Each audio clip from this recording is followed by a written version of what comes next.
Omakase, the life and words of author M. Karen. If this is our first time meeting each other, let me give you a brief introduction. My name is Max. I write every day. I write books for a living. Whenever having conversations with my friends about the nature of the world and reality, I have held strongly in my heart that pecan pie is superior to all other pies. My pronouns are they, them, and yes, summer has arrived, the heat is upon us, and it is no oxymoron of mine to say that I am dying. And welcome to the 5th episode of my writing advice and inspiration podcast, Omakase. The show where every week I tell you about my own creative process, I answer viewer questions, and I leave you with a weird, bizarre prompt of my own making to get you thinking about writing. Because writing can't all be the mechanical act of writing, but also thinking about stories. That's, I think, equally as important. Before we begin, a couple items of housekeeping. The first and foremost is that the song that you hear at the beginning and end of every show is Dream of Green by the OC Jazz Collective and OCRemix.org. I recommend you go check them out. This track and thousands of others are available to download for free. I love those guys. Also, I missed to mention this last week, but the podcast is now, without me realizing it, available on Spotify. I thought it was way harder to get your podcast on Spotify. Turns out I just had to send an application, and they said yes, and here we go. So you can now listen to this podcast on most apps, but primarily on iTunes, Google Play Music, Spotify, and of course the official website. All of that links in the description of this video / this podcast. And one last thing of housekeeping before we begin with the show in proper, and that is that if the show sounds a little different to you this week, it is because I am attempting some sound shenanigans, mostly to eliminate background noise. No one has said anything about the quality, but as we all know, we must be striving to continuously improve. And, you know me, I'm more of a video person, I am more of a writing person, so I'm still learning the ropes of this whole audio production thing, so bear with me. And that's it for housekeeping. Let us now move over to the first segment out of the 3 segments on this show, my week. What have I been doing? What have I been writing? How has my creative process been since the last time we checked in on each other? Summer happened. I hate the heat. And I know, this is right up there with the most boring topic for conversation we could have. But I just want to clarify, as I said on episode 1, I hate recording videos when it's this hot. It's just hard to be in front of the camera with, all the preparations that are required so you can have a video with no background noise, which usually boils down to closing the windows and the doors and turning off the fan, which makes the process of recording a video a lot harder. Of course, those haven't much changed recording a podcast as I am right now. The windows are shut, the doors are closed, the fan is off. But at least you don't have to see my face of misery. And I think, honestly, it's a good middle ground. Had I not started this podcast, I would have probably have missed a couple of weeks. It's because especially a couple of days ago, it got so hot. But now, how has that affected my creative process? I'm the sort of nerd who loves numbers, and I keep track of how much I write when I do write, which is every single day. And I, of course, can see very clearly a decline in productivity as the heat gets worse. I always joke about this, but I feel like it's the most honest way to describe it. I feel like the heat is just like you're constantly taking damage in a video game. I can just see my virtual health bar just ticking down when the heat gets at its worst, usually around 3 to 4 p.m. Thankfully today, I'm starting really early. I'm an early riser myself. I have to get up early in the morning. It's still kind of chilly outside. It's the perfect time to record a podcast. But I mean, truth be told, my productivity has slowed, lowered, taken a toll. Other synonyms for when things are not as good as when they used to be. I'm still editing. I'm still writing. I have not stopped writing. I have had some really short writing sessions, mostly because the heat gets really bad. And also have been busy with other side projects. It's a sort of thing. This has been the sort of week when I am reminded to go back to the basics. You know me. I am a silly person who loves working and working lots. Because I like being a productive person. But this past week has been one of those weeks when I have to just look at my notebook with all of my tasks that I need to get done, and I take only the bare minimum, the basics, to continue living a balanced life. A part of me, I think I could make that the subject of my little segment today. Living a balanced life. And those of you who have been following me forever know, I used to be a workaholic, I used to be really bad. And part of, I don't want to say growing up, because I think it's really easy to be a workaholic when you're working at a laboratory 12 hours a day, 6 days a week. But you know what? That's in the past. I no longer work. Well, I used to say that I worked at the Death Star, but that doesn't really make sense because I used to work at a laboratory. Let's say I no longer work for the Umbrella Corporation, so thankfully I don't have to deal with that. And I found over the years that, and I know this sucks, but you have to push for a balanced lifestyle. One of the biggest lessons that I've picked up over the years is just learning to listen to your body. And I know that sucks. And I know when you want to be creative but you're tired, sometimes it's just best to listen to your body. Sometimes it's best to just focus on having a balanced week than overexerting yourself, than burning out. It's the sort of thing that I also find that culture pushes against, because everyone loves that story of the single person who worked 15-hour days for 5 years and created the best thing ever. Everybody loves that story, but I feel like focusing only on the success and the fruit of all that effort seems to overlook the cost of things like that, you know? I love things like game jams, and I really enjoy the purpose of National Novel Writing Month. But I think the real key, the real lesson that I think everyone should take from those big challenges is not to work for a week, to work yourself to the bone for 30 days, but rather to find a balance. And I know this is not writing advice, or rather, it is writing advice that sounds just like life advice. A balanced lifestyle. Listen to your body. Sometimes it doesn't know best, but most of the times it does. And I knew. From the moment I began this week, I had to listen to my body. And the screams of pain and misery going, oh my god, it's so hot. Oh no, I knew I was going to hell, but I didn't think it was going to be this early. Alright, enough about the weather, you're right. Let me just slide in under the table a quick conversation I want to have about one particular element of stories. The ending. Particularly, the happy ending. Even more so particularly, the happily ever after ending. I'm not going to argue about the trope. I'm not going to argue about whether it's good or bad. The real purpose of me being here is to touch on a subject that I wanted to talk about, but it's right up there with being a rant. But today, I am going to try to be as unranty as possible.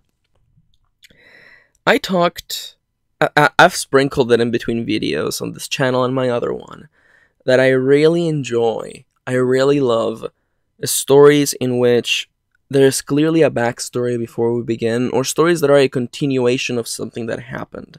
And I love not only seeing complex characters who had a backstory and who existed before page 1, but also seeing what happens after. Characters who have achieved their lifelong dream, and their story continues on. You know, saving the world, becoming the leader of a nation, finally getting that thing your character wanted, getting revenge, doesn't fix all of their problems. They're still a human being, and their life will go on. And I love that. I love that, not only because I think it serves as a reminder that, yeah, life keeps going on, and it might be a good idea to not center your entire existence about one particular goal, because your life goes on. Maybe not, achieve this one thing and your life is over, but rather continue on working towards something. Have goals, have dreams, have things you want to do and things you want to achieve. But aside from that, life advice thing, I like it from a story point of view, because it is a rich well for character development and drama. I think there are countless story ideas, countless little seedlings of entire worlds that can sprout just from thinking, just from considering a character who saved the world, who changed everything, who rose from nothing into something. And it's 20 years later, and that victory now haunts them? That victory, that one moment that defined their life, ended up not being for the better. Or maybe it was, but something else came up, because something always comes up. Some might call that a twist. Like the twist to a story that, after all this work, they ended up just being a normal person. I don't like to think of it that way. Because it's not just a fanfare moment. It's not just, the curtain drops. It's about looking at characters and the events that happen to them as though they are real things. You don't just wake up one day and realize this is the final chapter and my happily ever after is right there. And you don't look at a misfortune and think to yourselves, this here is the tragic ending to my story. That's not how it works. The story goes on. It always goes on. And I like to think of my stories like that. Not because I'm going to be writing them forever. I mean, the book will end. It will end. But I like to leave the reader with the impression that their lives will go on, for the best, for the worst, who knows, but they will go on. I think leaving the reader with a thought like that can be very powerful and effective, mostly because by the time someone makes it to the ending, they have been with you for days, weeks. They have imagined these characters. They have been close to them. They have been a part of this world, and they have pictured an instance of this story that they and only they could see. Of course, I would like to give them, I would like to leave them with the ability to imagine, with the chance to think of what would happen next, so that they know in their hearts that the characters they loved would continue on being people, continue on making mistakes, continue on falling down, getting up, and being the person that they are. I have always just been a bigger fan of endings that leave you thinking where the character is going to go or what would happen to them, instead of endings that just leave you unfulfilled. Because I think ultimately, the line between the good version of that and the version that I dislike a lot is very narrow. It's a very thin line. And it's one that, I guess, I guess I am having trouble defining, because it's a little close to me at the moment. I'm thinking of the book I'm writing at the moment, Yoland's story. And it's a long story. And I wrote a couple of really final stories. And it's the sort of thing, when I'm not there yet. There's still a lot of book left, but I'm writing at a slower pace, so I have more time to think about the story. And I'm thinking about the story. And I'm thinking, where is it all gonna lead at the end? I would like it to feel satisfying. I would like the reader to arrive at the end and not feel as though the characters, sometimes the friends they made along the way, are gone forever. I don't like to have that thought in my readers' minds. I would like them to think that their characters' stories will continue. That they will continue being people, making mistakes, falling, tripping, and getting back up. What did I really want to tell you? About endings, what lies beyond, the message that we leave to our readers on the very last page of the very last sentence. What do we want the reader to think when the book finishes and they close it?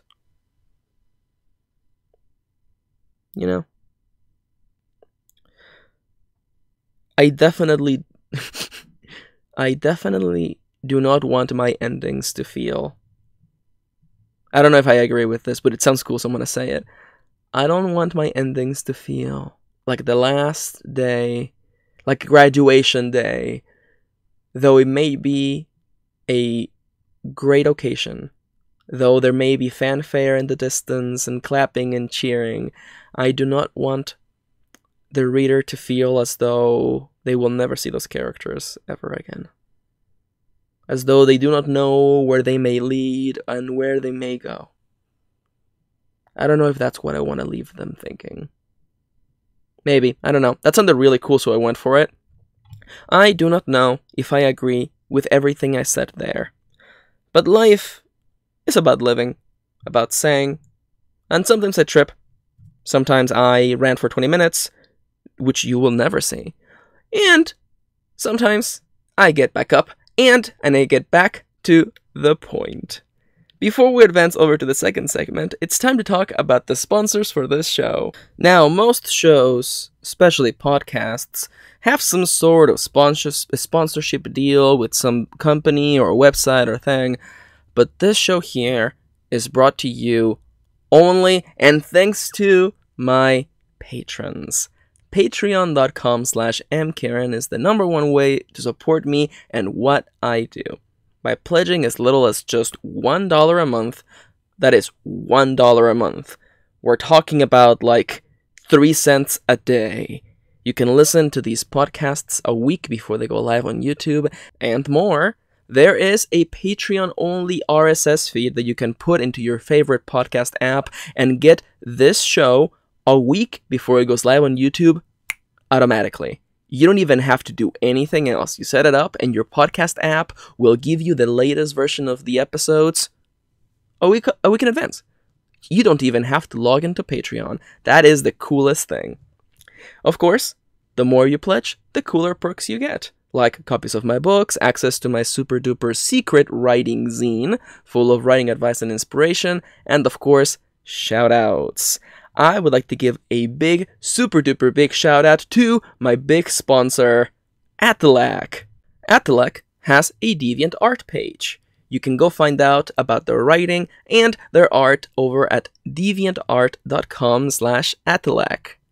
deviantart.com/AHTILAK. And a shout out to the rest of my big sponsors.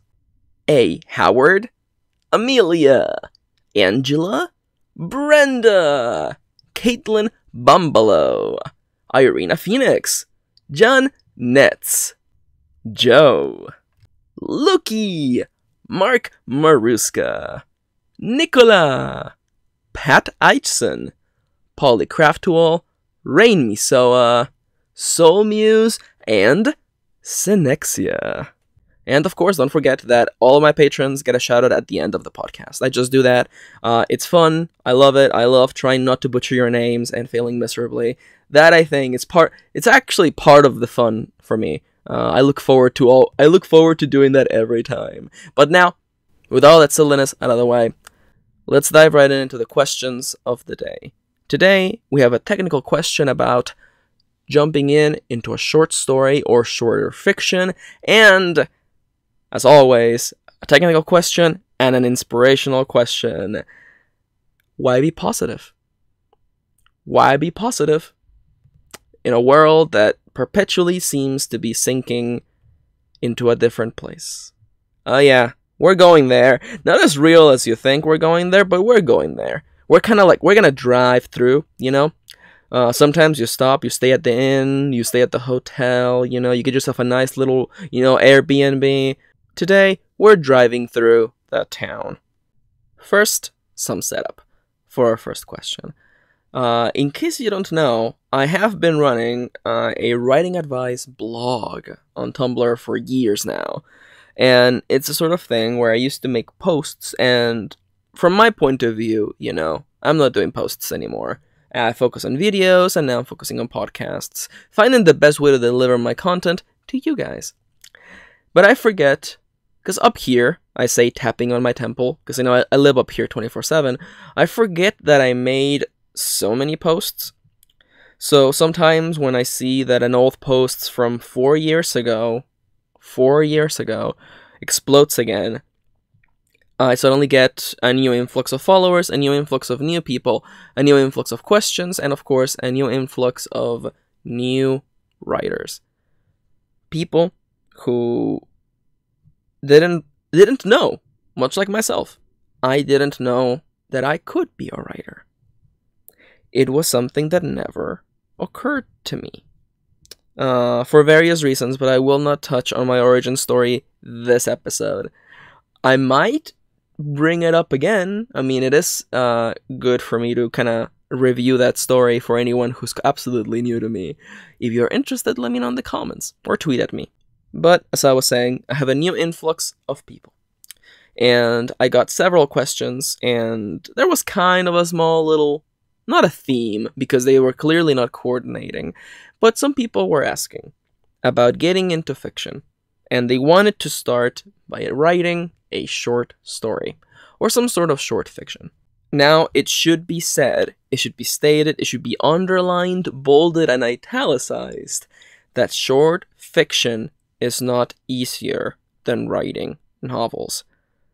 I do not want to put the idea in your head that writing short fiction is easier, or that short fiction is easier to write. I said this in the past, but I'm going to say it again. Writing short fiction is not training. The same way that writing fan fiction is not training to write real fiction. You are writing stories. You're doing the thing. You are imagining things in your head and reconstructing them with words on the page. You're taking the actions of a character and displaying them to the reader in the field of their imagination. You're taking their words and transcribing them into paper with pen. You're doing it. You're writing narration, you're writing descriptions, you're writing dialogue. Things are happening, characters are doing things, you are doing the thing. Writing is a verb. It's a thing you do.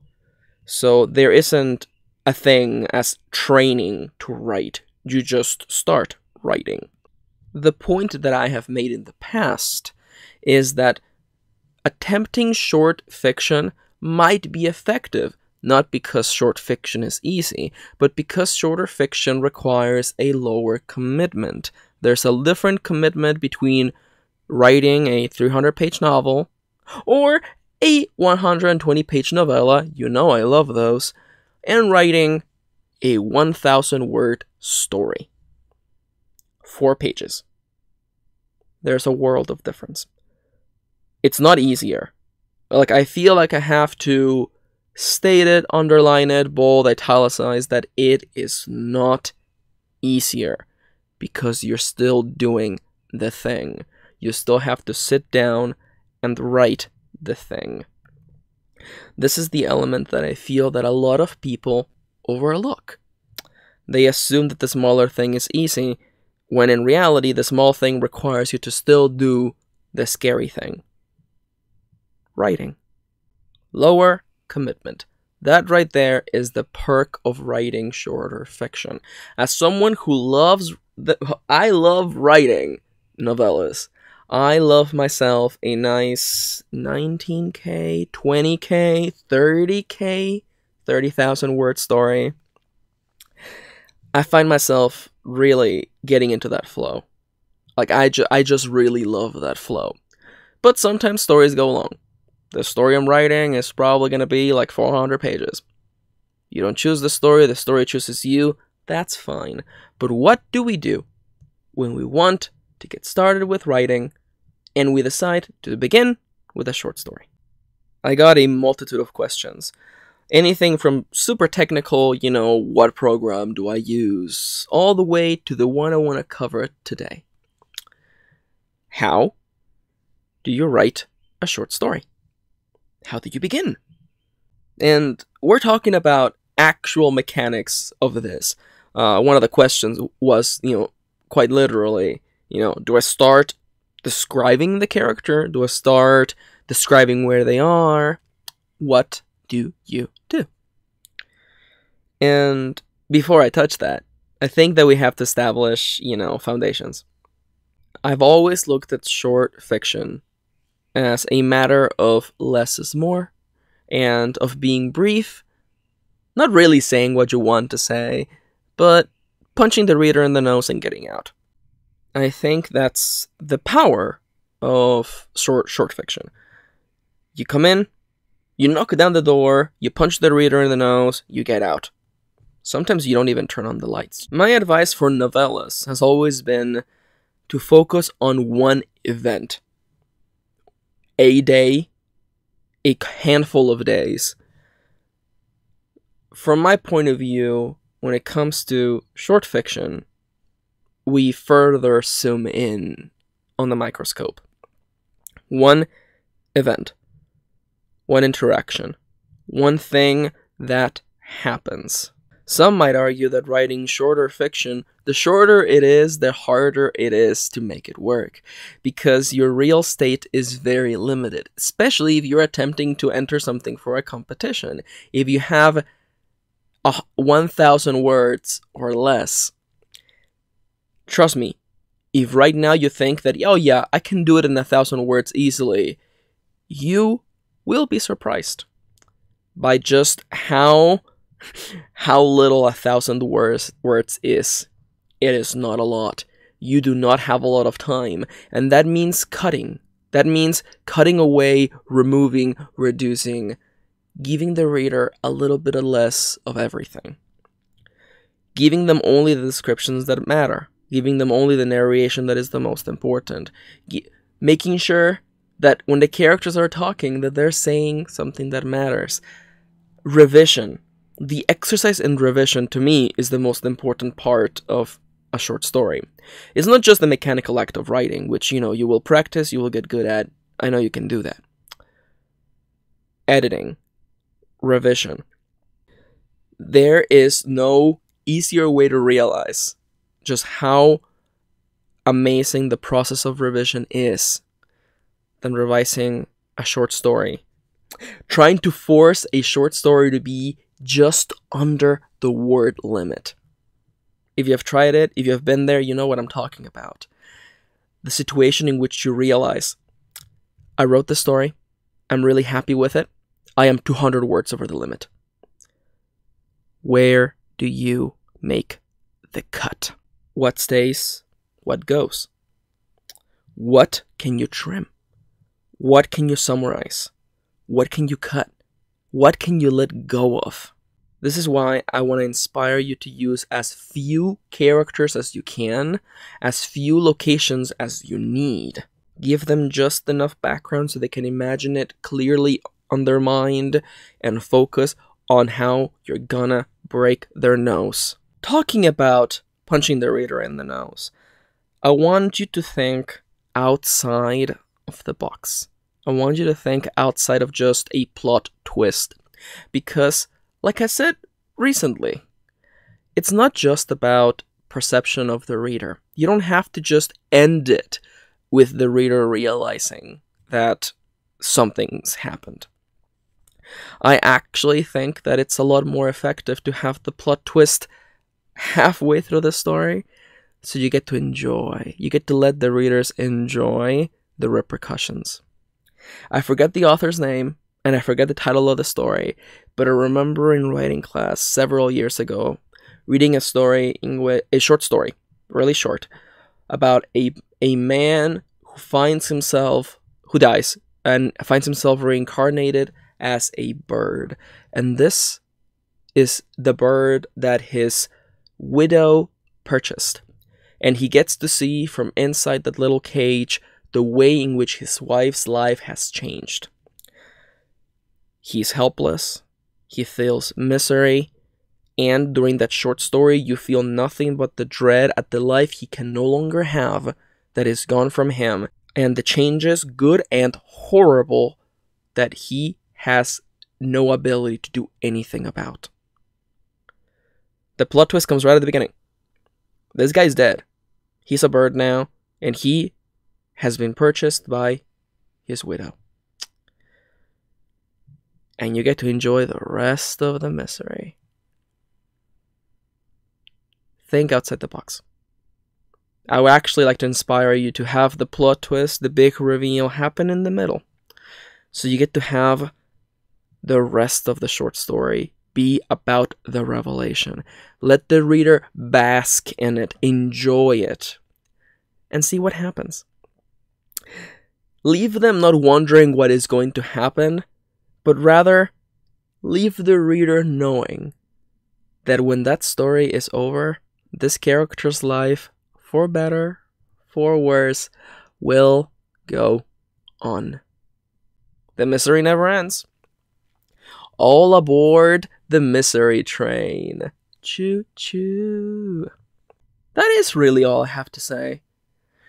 As I mentioned, short stories are a short story. It's not inherently easier, it's just lower commitment. And I actually would like to inspire you, if you are new, if you feel uneasy about starting a big novel, tackle a short story.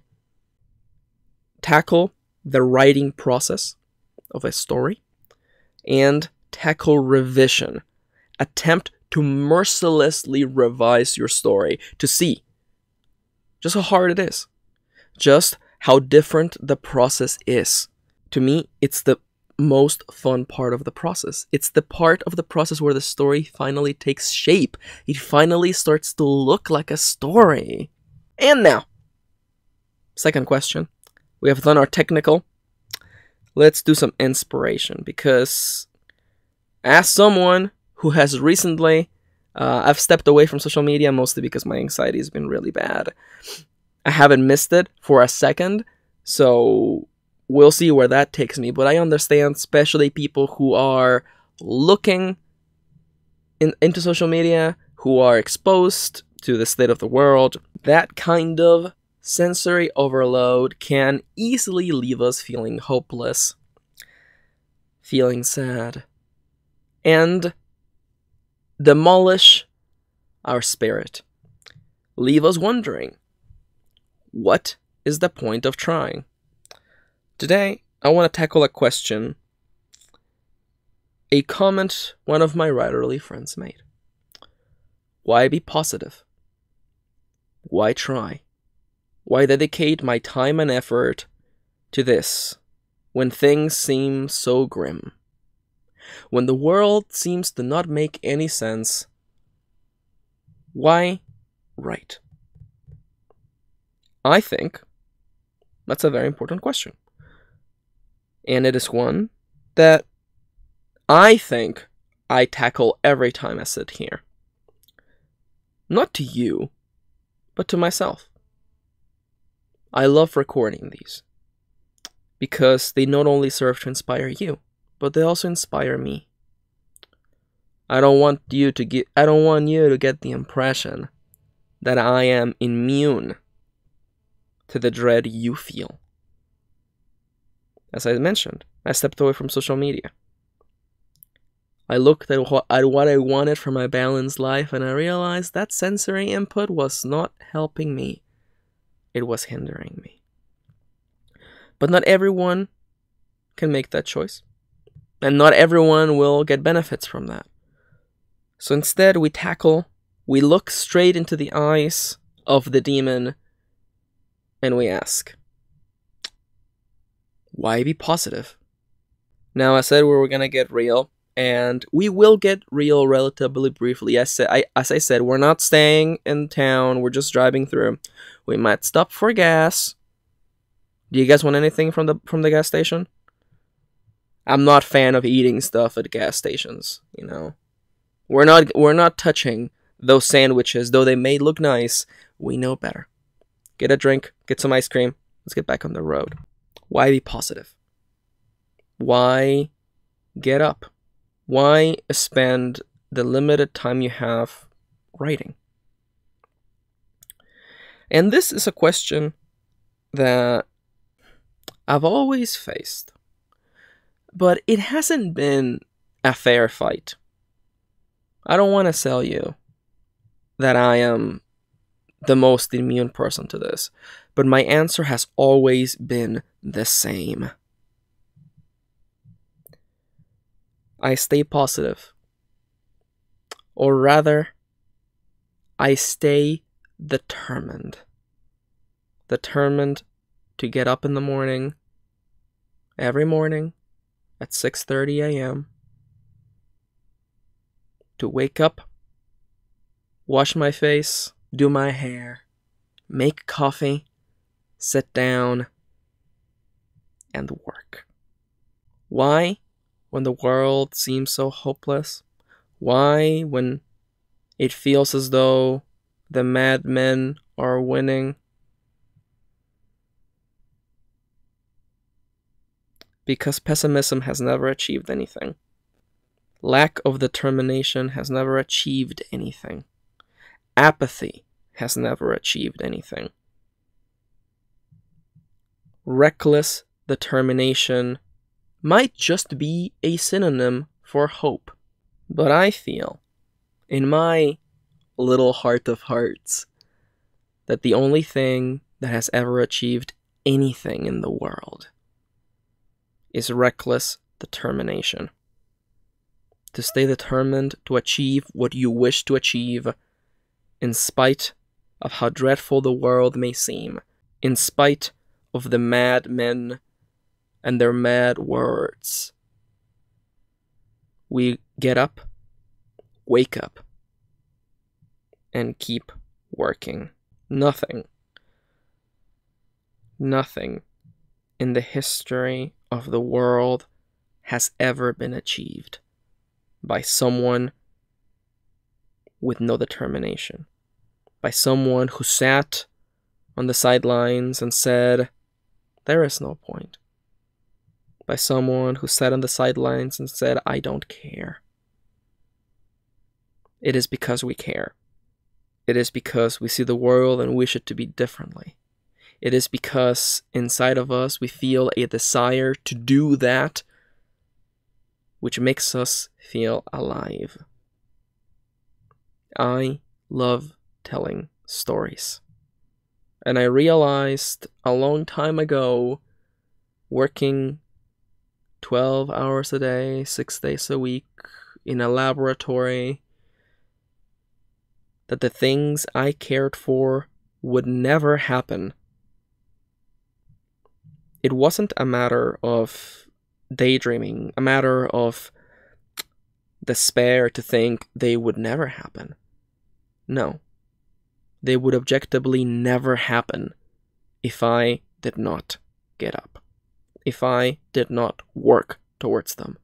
No one was ever going to knock on my door and say, here's a book deal for that story you have been too afraid to write.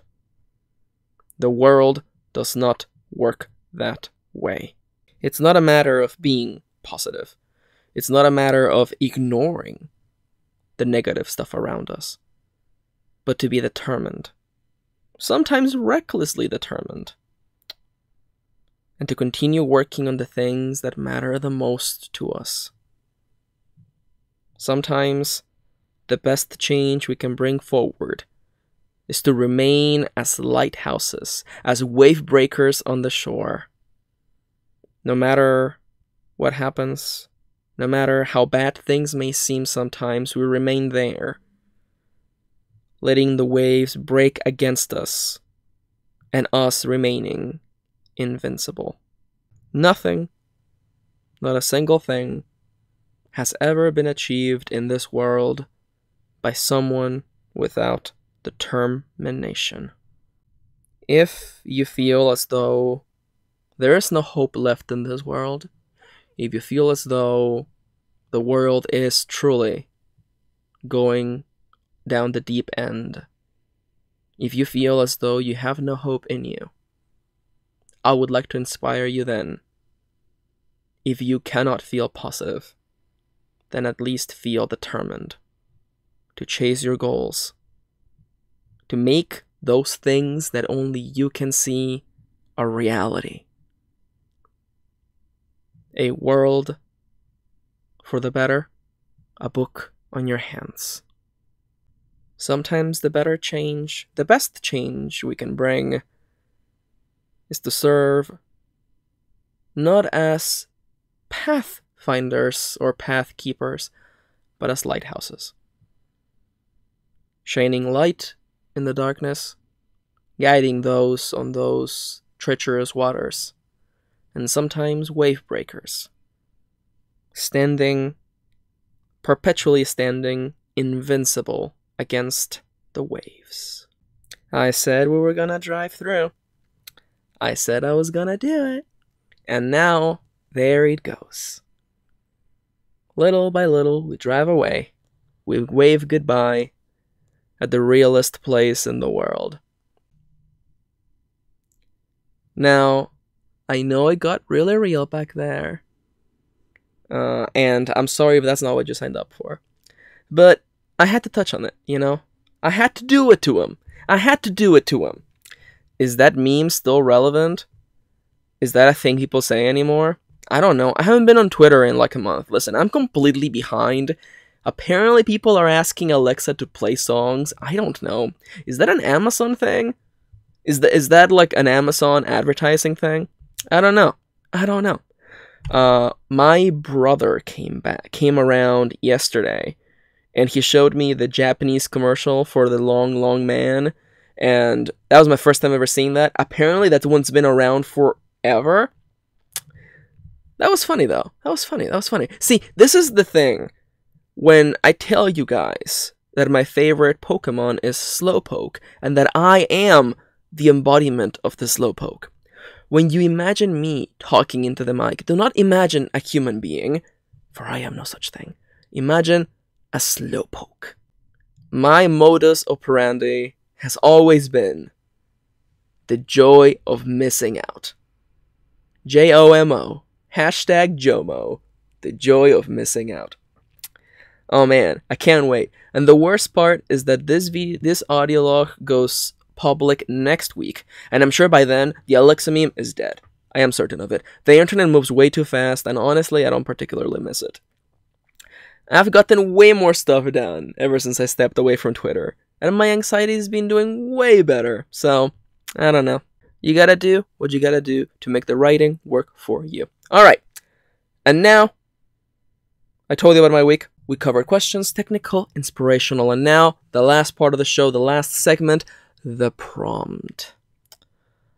Today, we're gonna talk about the room. Wait, no, not that room, not that one. If you're unfamiliar with my prompts, the way that it goes is usually like this. I provide you a scenario, a story idea, a situation, sometimes just a character saying a thing. Today we have a scenario.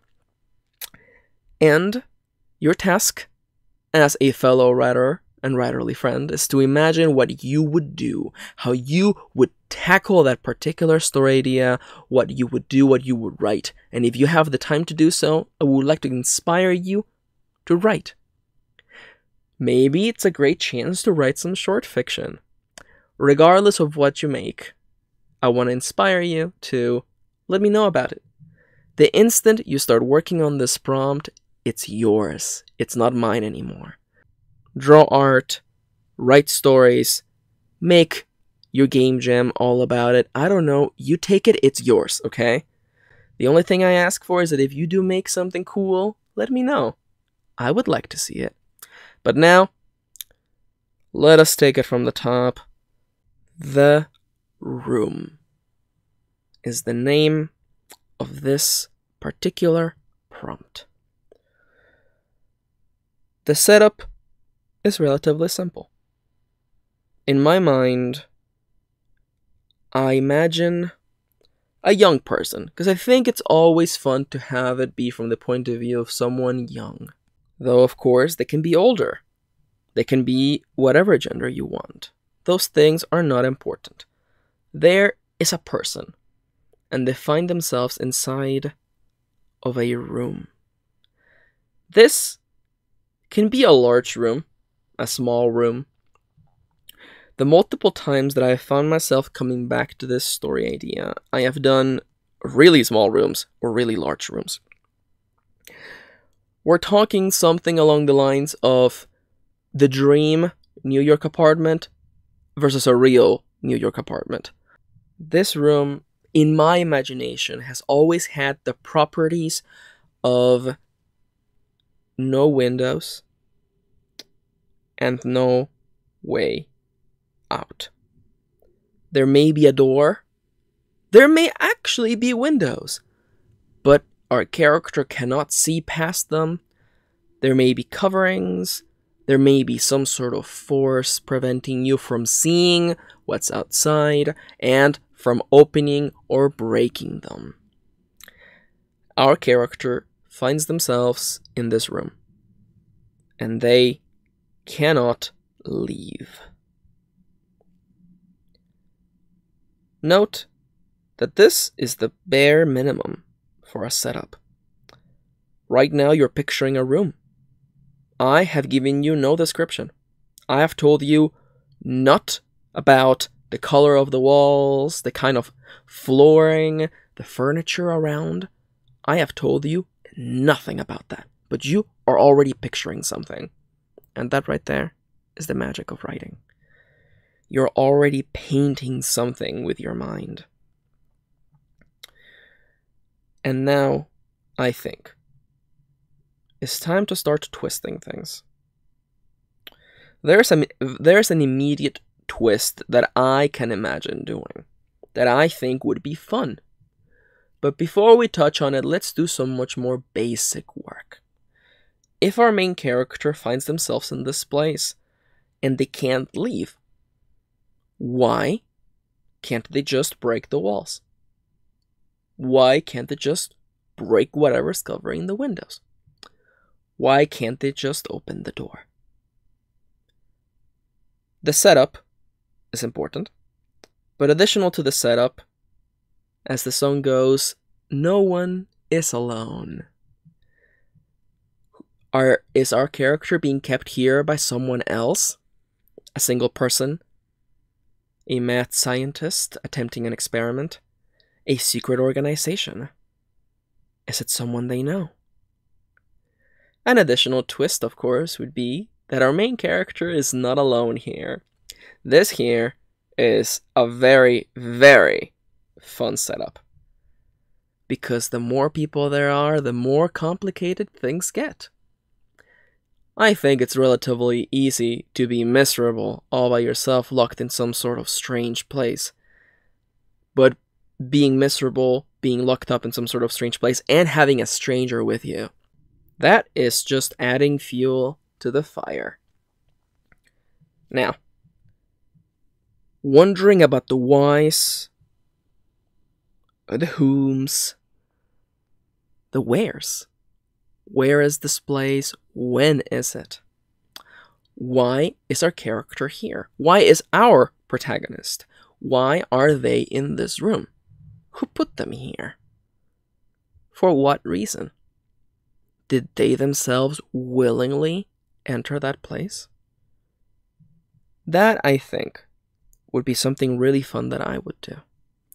Not our character is in this room because some sort of mad scientist is locking them there and experimenting on them.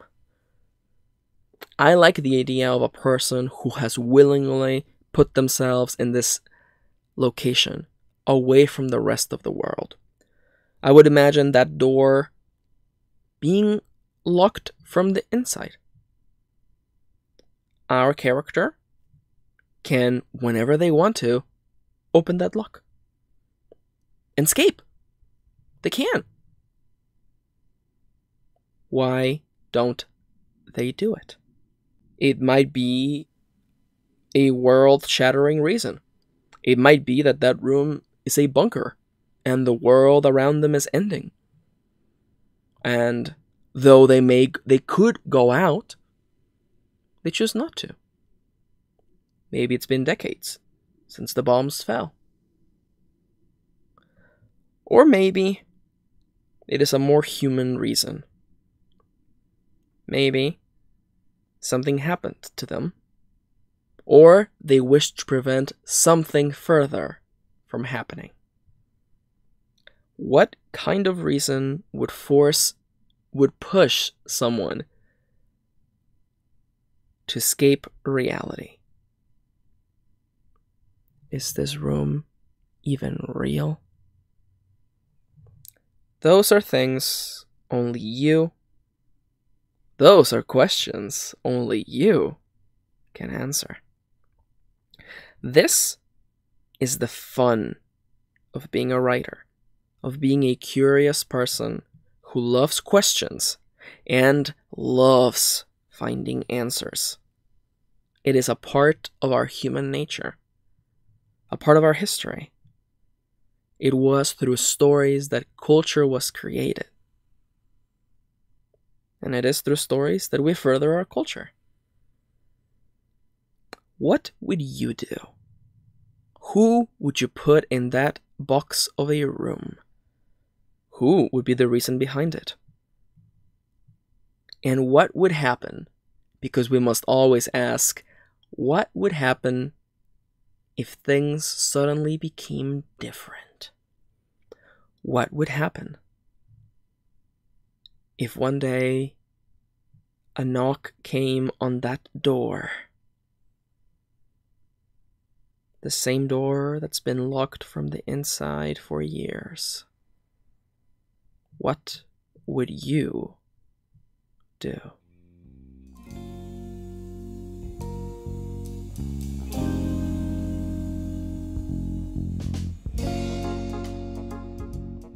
And there you have it. Episode 5 of my writing advice and inspiration podcast, Omakase. I want you to know that this show is available on iTunes, Google Play Music, and Spotify. If you could leave a rating, it would actually mean a lot. We already have a few on iTunes. The more reviews and ratings that the show gets, the higher it gets pushed up the rankings, and more people get to see it. And that would actually be amazing. So if you enjoy the show and you want to help me in a way that is not monetary, then the best thing you can do would be to just leave me a review on iTunes. Okay? And of course, as always, thank you so much for listening. Thank you so much for spending a little bit of your day with me. And I will see you on the next one. And now that everyone's gone, it is time for me to do the thing all the patrons love. The shoutouts. I'm going to attempt to the best of my ability to not murder. That's not the word I meant to say. But truth be told, I do wake up in the mornings, you know. The moment I wake up, before I put on my makeup, I make myself the promise that I will not murder anyone that day. And I think, honestly, you think to yourself, Max, that's funny. If you've ever worked retail, you know that's a promise you make to yourself every morning. But anyhow, all of my patrons pledging $1 and up on patreon.com/mkieran get a shout out. All of my patrons, as of the recording of this podcast, in alphabetical order, are A. Howard, Atlac, Alisa Dudley, Amanda Stevens, Amelia, Amy Palmer, Angela, Aniexo Hoshi, Biting the Sun, Blarg, Brenda, C.E. Richards, Caitlin Bumbalo, Cannibal Lily, Carriette Eccleston, Kathy Lindsay, Christiane, Christine Dennis, Kristen Lofton, Citro, Clem Pastor, Carissa Glasheen, Dwayne Jackson, Erasos, Joffrey, Heather Tasker, Irina Phoenix, John Netz. Oh my god, or is it Han? No. Is it Han? Han Netz. That's not me. That's not an off-take. This is what I do when I'm reading the names. And I'm like, I think I know that name.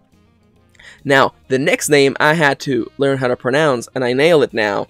Janosch Heibutsky, Jaytona Kirkwood, Jeffrey James Williams, Joe, Juan Nunes, K.M. Anderson, Kameshwar Rao Shaluri, Kaylee, Kiel, Kit Lee, Lier Killo, Lisa Effa, Luki, Mark Maruska, Mary Foster Smith, Nicola, Nicole Grissom, Noam Zohar, Novels and Tomes, Pablo, Pat Eichson, Polly Craftwell, Rain Misoa, Raquel Fernandez, Roa, Shimmer Tales, Sky D. White, Soul Muse, Sylvia Laitilla, Synexia, Thomas Baker, and last but by no means least, Wendy Christopher. And now, we are at the end of the show. I realize now that I've been recording for a long time, as I do. And I'm having that sense of dread, the slight sense of dread when I realize now, after being recording for so long, that I am actually testing out new recording settings. I have so much fun recording these that I forget, oh yeah, I was doing that thing. So, it's too late for me now. I didn't make a mistake or anything, but I realize now that Max from the future is going to edit this, and I hope that everything sounds good. I would hate for this episode to go to waste, because I feel like I said some really good things. And, you know, it's the duality of Max. Sometimes I'm really inspirational. Sometimes I just make butt jokes on my other channel. It's part of living, and I never want to sell you the idea that I am a particular way, when in reality I am many ways. You know? It's part of living. Sometimes we have good days, sometimes we have bad days. And it's okay to be many ways. What matters, though, is that we continue on pushing our goals, not getting closer to our dreams, because it's not about getting dreams. It's about enjoying our path there, living a balanced life, and doing the things we love most. That is why, when it comes to writing, you must write. It is a verb, it is what we do. So dear writerly friend out there, do a little bit of writing for me. Just a little bit of writing between now and the next time we meet, okay? And if life gets in the way, and if it gets to be 100 degrees, it's okay. No hard feelings. But if you have a chance, go out there. Go and do the thing. Be recklessly determined. And make that which does not yet exist a reality.